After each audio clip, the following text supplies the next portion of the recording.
ओम नमः शिवाय। चलिए आज से एक नया सीरीज शुरू करते हैं जिसमें मैं कभी कभी गेस्ट्स को बुलाऊंगी, कुछ ऐसे जो हमारी जिंदगी से रिलेट करते हो। कहीं ना कहीं हम सब हर किसी को या तो अपना आइडल मानते हैं या ऐसा ज़रूर सोचते होंगे कभी ना कभी कि काश हम इनकी तरह बन पाते या काश हमारी ज़िंदगी इनकी तरह बन पाती। पर क्या हमें पता है कि वो अपनी ज़िंदगी में किस दौर से गुजर रहे हैं? तो इन्हीं चीज़ों को लेके, या कई बार ऐसा होता है कि हम अपने मन की बातें नहीं कर पाते किसी के साथ भी। तो मेरा ये प्रयास बस इतना है कि टैरो को साथ में लेकर, जैसे आप सबको पता है मैं एक टैरो कार्ड रीडर हूँ, तो टैरो को साथ में लेके टैरो की गाइडेंस हम लेंगे एंड साथ में अलग अलग प्रोफेशनल्स को बुलाएंगे, स्पेशली वो लेडीज़ जो एक मिड लाइफ ट्रांसफॉर्मेशन से अब निकल रही हैं, 40 साल या 40 ईयर्स से ऊपर की लेडीज़ जिनको अब जाकर रियलाइजेशन हो रहा है कि क्या हमने अपनी ज़िंदगी के कुछ इम्पॉर्टेंट साल ऐसे ही निकाल दिए या हम अभी भी कुछ कर सकते हैं, क्या हम एक नई शुरुआत कर सकते हैं, हमारा करियर स्टॉप हो गया, रुक गया था, क्या हम अभी भी कुछ कर सकते हैं, या वो लेडीज़ जो ऑलरेडी काम कर रही हैं, साथ में बच्चे देख रही हैं, फैमिलीज देख रही हैं, उनकी लाइफ में क्या क्या चल रहा है। हम सबकी लाइफ में थोड़ा थोड़ा जाकर देखेंगे कि कहाँ हम पीछे रह गए हैं या क्या हम अभी नया कर सकते हैं। तो आज का एपिसोड हम यहीं से स्टार्ट करेंगे, जहाँ पे मैं आपसे थोड़ी सी इस बारे में बात करूंगी कि गाइडेंस, स्पेशली गाइडेंस, टैरो क्या हमें इस टाइम गाइडेंस देना चाह रहा है, क्या हम नई शुरुआत कर सकते हैं, नहीं कर सकते हैं, जो भी है। तो अब क्या होता है कि काफ़ी बार आप लोगों के मन में ये ज़रूर ख्याल आ रहा होगा, स्पेशली जो लेडीज़ हैं जो अभी काम नहीं कर रही हैं या पहले काम कर चुकी थी, ब्रेक लिया शादी के लिए, बच्चों के लिए, या फैमिली के रीजन या कोई भी रीज़न से आपने ब्रेक ले लिया। तो क्या आपको लगता है कि कभी मन में ये ख्याल आता है कि क्या मैं दोबारा स्टार्ट करूं, दोबारा कुछ काम करने का सोचूं? अब तो आपको सब पता ही है कि ऐसी वेबसाइट्स भी आ चुकी हैं जहाँ पे वो कहते हैं कि जो लेडीज़ मैटरनिटी ब्रेक पे थी या बहुत सालों से काम नहीं किया, वो वापस रीजॉइन कर सकती हैं। रीवर्क शायद नाम से एक वेबसाइट्स वगैरह, ऐसी काफ़ी वेबसाइट्स आ गई हैं। तो पर क्या हमें ऐसा फील होता है कि अभी हम उस लायक भी बन चुके हैं या हम बहुत पीछे रह गए हैं? हमने जो पहले किया करते थे उसके बाद काफ़ी चेंजेस आ चुके हैं, तो क्या हम दोबारा स्टार्ट कर सकते? तो ये सब सवाल आई एम श्योर हर काफ़ी लेडीज़ के मन में अब आते होंगे, या हो सकता है आप में से कुछ के मन में ये सवाल भी आता हो कि कहीं मेरा चांस निकल गया अब ऐसा कुछ करने का, अब मैं ज़िंदगी में दोबारा ऐसा कुछ नहीं कर पाऊंगी। नहीं, ऐसा बिल्कुल नहीं है। आप में से काफ़ी लोग ऐसे हैं जो अभी भी एक नई शुरुआत कर सकते हैं। सिर्फ ज़रूरत है तो एक जज्बे की, एक हौसले की, कि हाँ मैं कर सकती हूँ या मैं करना चाहती हूँ। सबसे पहली बात तो मैं करना चाहती हूँ। अब आज हम इसी ट्रांसफॉर्मेशन पे बात करते हैं। तो अब आपको क्या करना है? आप सबसे पहले तो रिलैक्स हो जाइए, एक गहरी सांस लीजिए, आंखें बंद कीजिए, 2 मिनट सिर्फ अपने बारे में सोचिए। आपको नहीं सोचना है कि मेड क्या कर रही है, घंटी बज रही है, मेरा बच्चा क्या कर रहा है। बस अपने बारे में 2 मिनट सिर्फ अपने को दीजिए इस टाइम, ठीक है? अब सबसे पहले ये जो सोसाइटी है ये हमें टाइम टाइम पे ये बताती है या जताती रहती है कि अब हमारी उम्र निकल रही है। कभी हमारे हस्बैंड हमें ये जताते हैं, कभी हमारे बच्चे हमें ये जताते हैं कि आपको कुछ नहीं पता। कितनी बार आप में से कितनों के साथ ऐसा हुआ होगा कि आपके बच्चे आपको आके बोल देंगे, मम्मा आपको कुछ नहीं पता, या मम्मा आ जाओ मैं सिखाता हूँ, आपको ये नहीं आता करना। होता है ना, मेरे साथ भी होता है। मगर क्या हम इस चीज़ को ओवरकम कर पाएंगे? क्या अब आपको रियलाइजेशन है इस चीज़ का कि हाँ मुझे बदलने की ज़रूरत है? सबसे पहली बात तो हमें ये रियलाइजेशन खुद से लाना है कि मैं चेंज ला सकती हूँ, मैं खुद को अब चेंज कर सकती हूँ या नहीं कर सकती, या आपको अपना वो पुराना वर्जन ही पसंद है? बताइए, सोच के देखिए ज़रा 2 मिनट के लिए। अब टैरो क्या करता है? इसमें टैरो हमारी मदद ऐसे कर सकता है कि हमें बताएगा कि क्या उस चीज़ के लिए लेट हो चुके हैं हम, या अभी भी हम इस चीज़ की तरफ चल सकते हैं। हमें क्या किसी की सपोर्ट लगेगी इसमें, या हम इतने केपेबल हैं कि हम अपने आप को फिर से एक इंडिपेंडेंट, एक नया जिसे कहते हैं एक न्यू मी बना सकते हैं।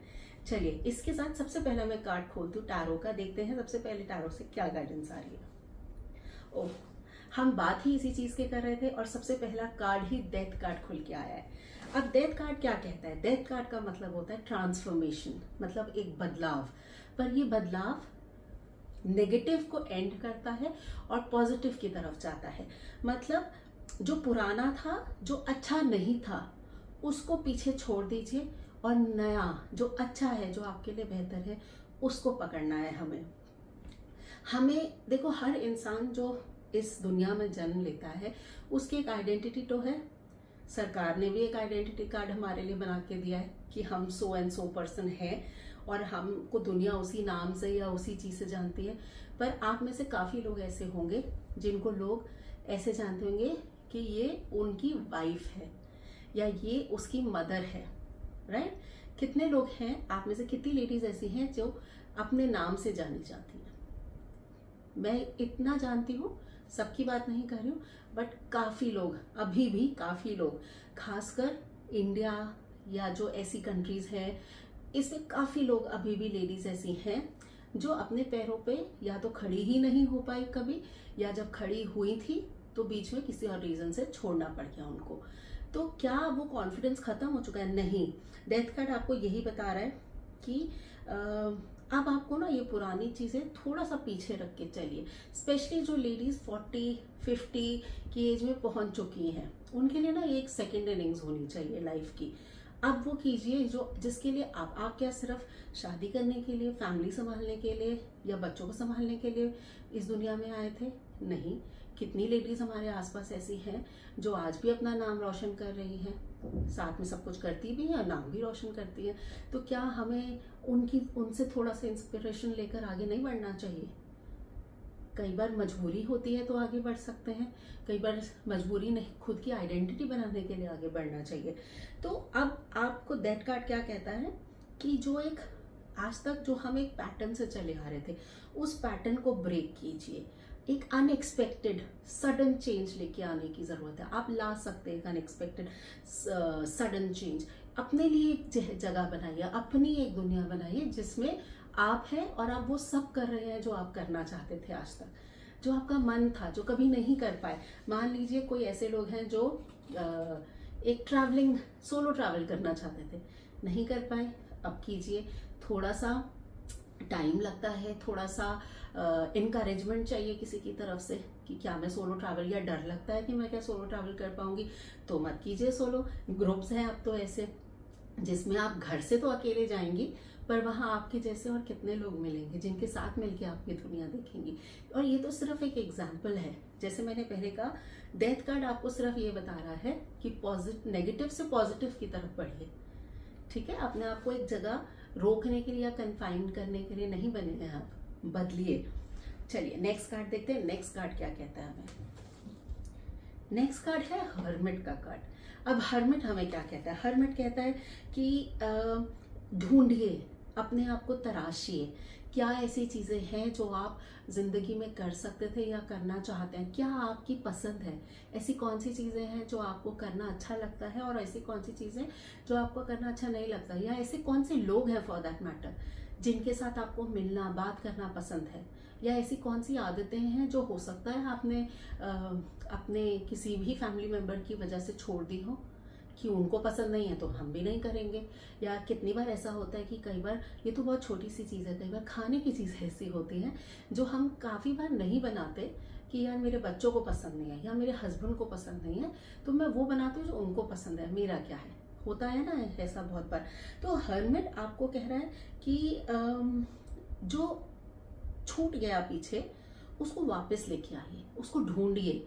जैसे कई बार हम कोई चीज रख के भूल जाते हैं ना, खजाने में रखते हैं और भूल जाते हैं, अब उसको खोलिए, उस पिटारे को खोलिए, निकालिए उसमें से आज तक जो जो करना चाहते थे, जो जो चीजों ने आपको आज तक जिंदगी में दुख दिया, उदासी दी, या आपको एक ऐसा महसूस कराया कि शायद मैं एक फेलियर हूँ, फेलियर ना सही, शायद मैं किसी भी चीज करने के लिए सक्षम नहीं हूँ, उन सब चीजों को निकालिए। अपने डर को जिताना है हमने, डर से आगे बढ़ना है। तो कहते हैं ना, डर के आगे जीत है, बिल्कुल वैसे ही। अब हम वो करेंगे। हाँ, ये हो सकता है कि हम शुरू से शुरुआत नहीं कर सकेंगे, बट एटलीस्ट हम अपने पुराने एक्सपीरियंसेस से कुछ तो सीखेंगे। हमें ये तो पता होगा कि पुराने टाइम में इस इंसान ने हमारे साथ ये किया था, तो हर एक अच्छा बुरा एक्सपीरियंस लाइफ में हमें कुछ सिखा के ही जाता है। या तो ये सिखा के जाता है कि हमें ऐसा करना है, या ये सिखा के जाता है तो ऐसा तो नहीं करना है कभी। तो हर्मिट हमें कार्ड जो है सजेशन ये दे रहा है कि ये ऐसी चीजें सोचिए, जानिए, परखिए क्या ऐसी चीजें हैं, एक लिस्ट बनाइए, ठीक है ना। और क्या होता है ना, काफी बार हम अपने से छोटे लोगों को देखते हैं जो यंग होते हैं, हमसे यंगर लोग हैं, तो हमें ऐसा लगता है यार इनके पास ना अभी टाइम है, ये कर पाएंगे। नहीं, ऐसा बिल्कुल नहीं है। उनके पास टाइम नहीं है, वो तो एक रेस में भाग ही रहे हैं आगे, उनको तो बहुत कुछ करना है। टाइम तो अब हमारे पास है, हमें करना है। हमारे बच्चे बड़े हो रहे हैं तो अब हमारे पास टाइम है, उनको कहीं हद तक हो सकता है अब हमारी इतनी ज़रूरत ना हो। पहले हम 10 घंटे लगाते थे उनके साथ, हो सकता है अब उन्हें हमारी सिर्फ घंटा 2 घंटा दिन में ज़रूरत है, तो बाकी टाइम क्यों ना हम अपने ऊपर लगाएं, ठीक है ना। तो टाइम अभी भी निकला नहीं है। दूसरों को देखकर सीखने की ज़रूरत है, कुछ पुरानी चीज़ों से सीखने की ज़रूरत है, और खुद को सिखाने की ज़रूरत है। तो ये हम डेफिनेटली कर सकते हैं। देखते हैं तीसरा कार्ड क्या कहता है। तीसरा कार्ड है द स्टार कार्ड। इससे बेटर कार्ड तो मैं एक्सपेक्ट नहीं कर सकती थी। मतलब ये ऐसा हो रहा है कि भगवान भी चाहते हैं कि हम उसी दिशा में चलते जाएं। एग्जैक्टली वैसे उसमें कार्ड्स निकल रहे हैं। तो स्टार कार्ड एक होप का कार्ड है, बहुत ब्यूटीफुल कार्ड है, हमारे डेक का सबसे ब्यूटीफुल कार्ड है। होप का कार्ड है, रिन्यूअल का कार्ड है। ये हमें कहता है कि अभी भी उम्मीद बाकी है, उम्मीद खत्म नहीं हुई है। जैसे मान लीजिए कि किसी का वेट बहुत ज़्यादा है, वो कम करना चाह रहा है, बहुत कोशिश करते हैं बहुत सालों से, नहीं हो पा रहा, बट इस चक्कर में हम उम्मीद छोड़ के नहीं बैठ सकते।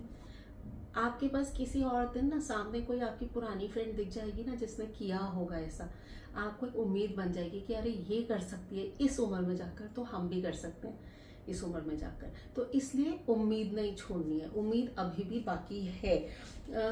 हमें स्टार कार्ड ये कहता है कि डिफिकल्टी है, रास्ता आसान नहीं होने वाला है, ठीक है, मगर क्योंकि एक तो टाइम भी बहुत हो चुका है, कुछ ऐसे लोग हमारी जिंदगी से जा चुके हैं जो हमें मोटिवेट करते थे या हेल्प कर सकते थे।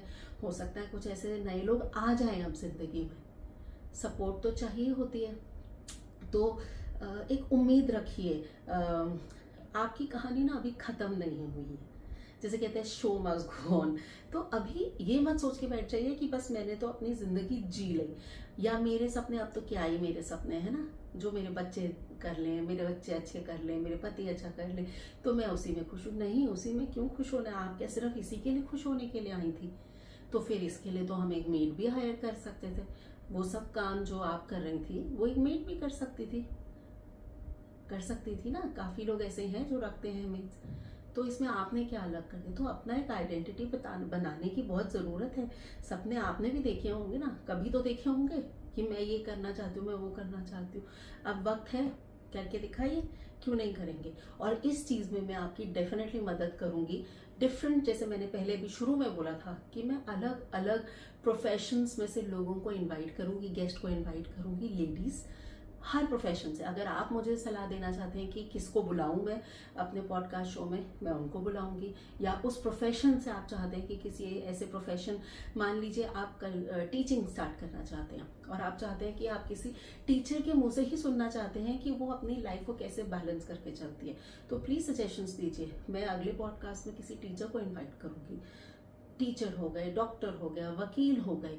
आप में से कुछ लोग हो सकता है इस टाइम ऐसी सिचुएशन में होंगे कि मैरिज अच्छी चल रही है, सॉरी मैरिड तो है पर मैरिज अच्छी नहीं चल रही है, समझ नहीं आ रहा आगे क्या करना है, बंध के बैठे हैं कि चलो अब दुनिया की नज़र में तो हम मैरिड हैं ना, तो क्या हो गया, घर में खुश नहीं है, एक दूसरे से बात तक नहीं करते एक दूसरे, तो ऐसे में क्या करना चाहिए? बाहर जाके वकील से सलाह नहीं ले सकते, तो बताइए मुझे, मैसेज कीजिए, मुझे डीएम कीजिए। मैं ऐसे वकीलों को बुलाऊंगी, आप मुझे मैसेज कीजिए, आपके क्वेश्चंस मैं उन तक रखूंगी। तो ऐसे ही एक दूसरे की मदद करते हैं। आप भी उसी एज में हैं, मैं भी उसी एज में हूँ। और ये वीडियो अगर आप देख रहे हैं आज, तो ज़रूर कोई ना कोई मतलब तो रहा होगा इसके पीछे। यूनिवर्स भी चाहता है कि ये मैसेज आप तक पहुँचे, शायद यहीं से आपको कुछ मदद मिल पाए। अभी भी बहुत लेट नहीं हुआ है, जैसे मैंने पहले भी बोला। अब आपको क्या करना है, एक प्रोजेक्ट बनाइए, दिमाग में सोचिए कि किस तरफ निकलना चाहते हैं, उस तरफ पहला कदम उठाइए। अगर आपने सोच लिया, ठान लिया कि मुझे ये करना है, वही पहला कदम होगा आपका। उठाइए वो पहला कदम। मैं हूँ आपके साथ, जहाँ जितनी मदद हो सकेगी डेफिनेटली करूँगी। कुछ सवाल हैं, मुझे भेजिए, मैं आपके सवालों को गेस्ट तक लेकर जाऊंगी, जवाब आपको ला के दूंगी, उनको बुलाऊंगी, सीधा बात कीजिए आप उनसे, कोई प्रॉब्लम नहीं है इसमें। हो सकता है उनको लेके मैं लाइव आऊँ, कुछ गेस्ट को लेके मैं लाइव आ जाऊंगी। आप अपने क्वेश्चन उस टाइम पूछ सकते हैं। अभी भी आप पीछे नहीं हैं, अभी भी आप बूढ़े नहीं हुए हैं, मैं भी नहीं हुई हूँ, मैं भी उसी उम्र की हूँ। अभी लेट नहीं हुआ है, अभी हमें बहुत काम और करना है। अब इस सेशन को, इस पॉडकास्ट को मैं यहीं ख़त्म करती हूँ। बस इतना बोलूँगी कि ये जो एनर्जी या ये जो विश के साथ मैं इस पॉडकास्ट को स्टार्ट कर रही हूँ, ये एनर्जी स्प्रेड हो। अगर आपको लगता है आपके सर्कल में कोई ऐसी लेडी है जिसको ऐसी हेल्प की ज़रूरत है या ये सब सुनने की ज़रूरत है, तो प्लीज़ उन तक ये ज़रूर शेयर कीजिए, उन तक जाने दीजिए। होप, उम्मीद मत छोड़िए प्लीज़। कोई आपको कितना भी डिमोटिवेटेड करे, आपने नहीं होना है। उनके फेस पे दिखा दीजिए, उनको करके दिखाइए कि देखो मैं भी कर सकती हूँ। हाँ, हो सकता है कि हम बहुत ऊंचाइयों पे ना पहुंच पाए, बट उतना तो करें कि जो हमें खुशी दे जाए। कभी तो हम अपनी खुशी के लिए भी सोचेंगे। अब 2 मिनट के लिए आंखें बंद कीजिए सब, और मन में बस इतना बोलिए, I am, I can, I will. मैं हूँ, मैं कर सकती हूँ, मैं ज़रूर करूँगी। ओम नमः शिवाय।